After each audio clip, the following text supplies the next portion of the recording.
সিলেট দক্ষিণ সুরমার কুজারহোলা পয়েন্টও নতুন একটা ফুড কার্ট চালু হয়েছে। তো আমরা আজকে গেছিলাম গিয়া তারা ফুড কার্টও ফুড ট্রাই করা। আর তারার এই ফুড কার্টের নাম হইল জেস্টি। তো আমরা প্রথমেই তারার ফুড কার্ট থেকে যে আইটেমটা খাইলাম এটা হইল জেস্টি স্পেশাল মিট বক্স। মিট বক্সটা কিন্তু অনেক মজা আসলো। তারপরে যে একটা বার্গার খাইছি এটা হইল আমেরিকান বার্গার, এটার দাম হইল 90 টাকা।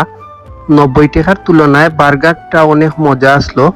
আর তারার প্রতিটা আইটেমের কিন্তু টেস্ট আলাদা, একটা ভিন্ন ধরনের মজাদার আসলো। তো আমরা বার্গারটা খাওয়ার পরে যে আরেকটা বার্গার আইছে, তো এই বার্গারটা হইলো চিকেন স্পাইসি বার্গার, এটার দাম হইলো 75 টাকা। তো 75 টাকার তুলনায় এই বার্গারটা একটু জাল বেশি আসলো।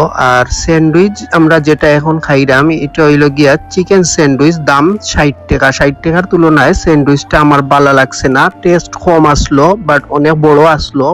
তো দামের তুলনায় স্যান্ডউইচটা আমার কাছে ভালো লাগছে না। তারপরে যেটা আইছে আমার কাছে একটা মিনি বার্গার আর লগে আসলো ফ্রেঞ্চ ফ্রাই। তো মিনি বার্গারের দাম আসলো 35 টাকা আর ফ্রেঞ্চ ফ্রাইর দাম হইল গিয়া 30 টাকা। তো এই আইটেমগুলো আমার কাছে অনেক ভালো লাগছে। 35 টাকার তুলনায় বার্গার অনেক মজার, ফ্রেঞ্চ ফ্রাইটাও কিন্তু অনেক মজার আসলো। তো আপনারা যদি তারার ফুড কার্টও যাইতা চাইন তাইলে আপনারা কুজারহোলা পয়েন্ট আইবা। ঠিক পয়েন্ট আইয়া কুজারহোলা মসজিদও যে যাওয়ার রাস্তাটা ঢুকছে ও রাস্তার কর্নারেও তারার ফুড কার্ট পাইবা। তো ধন্যবাদ সবরে আজকের ভিডিওটা দেখার লাগি। সব ভালো থাকবা, সুস্থ থাকবা।